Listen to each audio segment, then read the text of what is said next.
या ठिकाणी सालाबाद प्रमाणे चालू असताना या शब्दाचं विशेष म्हणजे आपल्या हिंदू धर्माच्या नववर्षाची सुरुवात चैत्र प्रतिपदा आणि त्यानिमित्त आपला हा अखंड हरिनाम सप्ताह मग आजच्या दिवसाला म्हणतो म्हणजे चैत्र प्रतिपदेचं महत्व भगवान प्रभू रामचंद्र 14 वर्षाचा वनवास संपवून अयोध्येमध्ये त्यांनी चैत्र प्रतिपदेला त्यांनी प्रवेश केला. म्हणून अयोध्यावासियांनी पुढे तोरणाने उभा करून आनंद व्यक्त केला. पहिलं कारण. दुसरं कारण जे नवनारायण आहेत त्यातले आद्य शिष्य असणारे मच्छिंद्रनाथ आणि त्याला स्त्री राज्यातून त्यांचे शिष्य असणारे चैतन्य गोरक्षनाथ त्यांनी चैत्र प्रतिपदेच्या दिवशी त्याला स्त्री राज्यातून आपल्या राज्यात आलेला आहे. म्हणून लोकांनी गुढ्या तोरणाने उभा केला आहे. हे असणारे आनंदाचा दिवस आणि त्या आनंदाच्या दिवसात असणारा अखंड हरिनाम सप्ताह आणि दुसरं दुःखाच्या वार्ताची धर्मवीर पांडवांच्या महाभारती युद्धाच्या प्रसंगी भगवंत भगवंत काय म्हटले होते, मी हातामध्ये शस्त्र घेणार नाही, पण तो सांगेल 4 गोष्टी युक्तीच्या. आणि ते मला सांगा, 400चा पसारा म्हणून काय करूया? आपल्या काय ज्ञानात राहत नाही, आपल्याला काय कळत नाही, आणि कशाला वेळ लागत नाही. तसं तुकोबरा फक्त आपल्या 4 गोष्टी सांगतात. आणि या 4 गोष्टी आपल्या आयुष्यामध्ये जर घडल्या तर मी कोण आहे या प्रश्नाचं उत्तर तुम्हाला मिळेल. ब्रह्मास्मीचा बोध होईल. आय एम द गॉड या भावनेवर तुम्ही आरूढ आहात. तत्वाच्या दृष्टीने मी वासुदेव आहे याची अनुभूती तुम्हाला येईल. परंतु या 4 गोष्टी आपल्या जीवनामध्ये घडल्या पाहिजे. तर या 4 गोष्टीमध्ये 2 गोष्टींचा आपल्याला स्वीकार करायचा आहे आणि 2 गोष्टींचा त्याग करायचा आहे. आणि या 4 गोष्टींचं चिंतन म्हणजे असतं आजचं कीर्तन. असो, या कीर्तनाची कीर्तन कधी कुठं कोणासाठी या कीर्तन अभंगाची निर्मिती झाली तर जगद्गुरु तुकोबराचे मूळ पुरुष विश्वंभर बाबा त्यांना भगवंताने याने स्वप्नामध्ये दृष्टांत दिला. तुमच्या शेतामध्ये आंब्याच्या वनराईमध्ये मी जमिनीमध्ये आहे, मराठी वर काढा. त्यावेळेस असणारे विश्वंभर बाबा आणि असणारा भजनी मंडळी आपल्या शेतामध्ये घेऊन गेलेला आहे.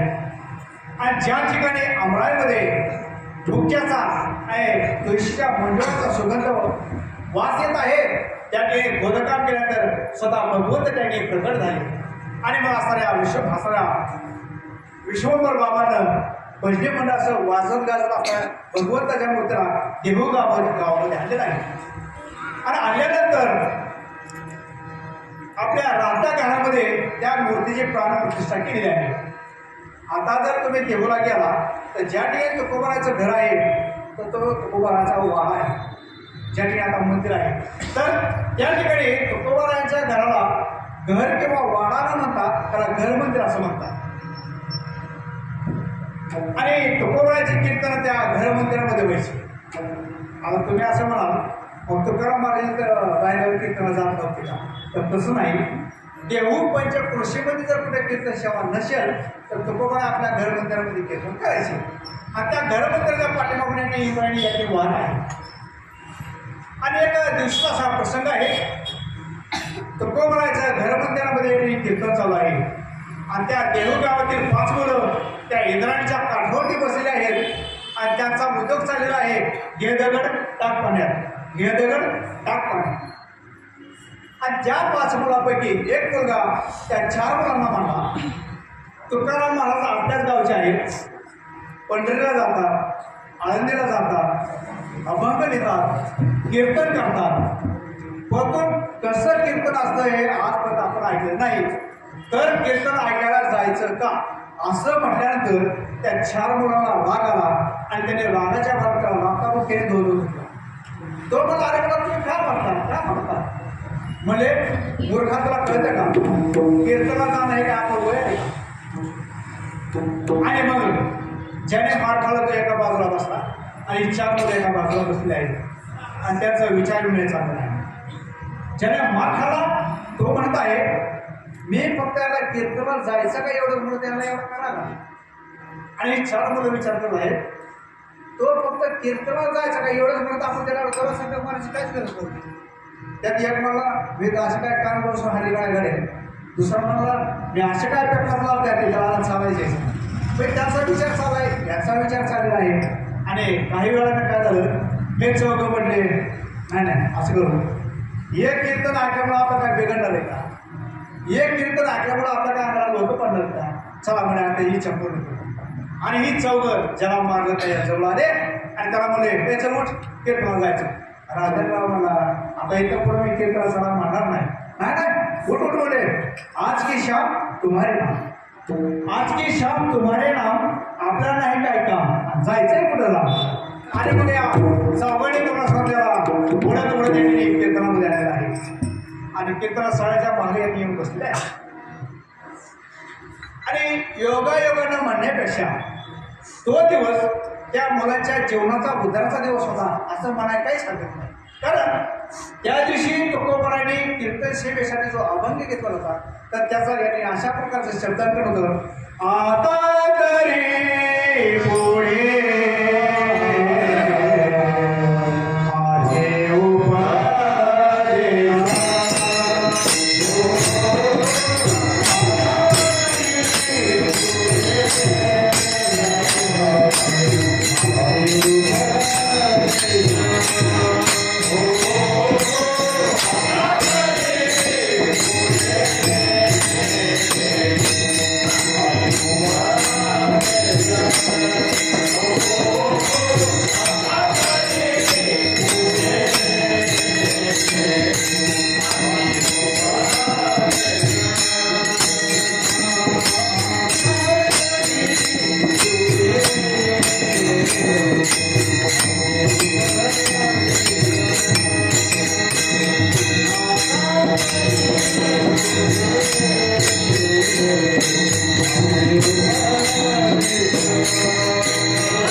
माझे उपदेश नका करू नाश आयुष्याचा. आणि अशा प्रकारचे निरोपण चाललेलं आहे. तुकोबाने सांगत आहेत, बाबांनो गेलेलं आयुष्य जाऊ द्या, पण राहिलेल्या आयुष्याचं काय करावं आणि काय करू नये हे ठरवायचा अधिकार तुम्हाला आहे. तुकोबाला पुन्हा पुन्हा विनंती करून सांगत होते, बाबांनो गेलेलं आयुष्य कसंही जाऊ द्या, पण राहिलेल्या आयुष्याचं काय करावं आणि काय करू नये हे ठरवायला तुमच्या मनाचे तुम्ही वाचला. म्हणून गीतेमध्ये यांनी एक श्लोक आलेला आहे, अशोचानवशोचस्वं प्रज्ञावादांच भाषसे गतासुंच गतासुंच नानो शोचन्ति पंडितः. झाल्या गेलेल्या गोष्टीचा विचार न करता राहिलेल्या संबंधाने जो विचार करतो त्याला पंडित असं म्हणते.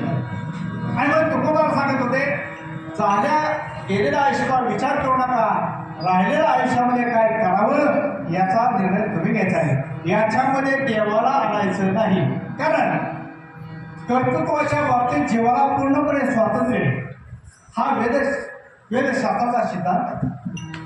लोक उगीच वेळासारखं म्हणतात, आमच्याकडून असं घडलं, कारण देवाने त्याला तशी बुद्धी दिली. अजिबात नाही. जो करायला होतो तो देवच नाही. एक वेगळं वाक्य आहे का, पेरलेलंच बियाणं उगवायला होतं त्याला पाऊस असं म्हणतात. पेरलेलंच बियाणं उगवायला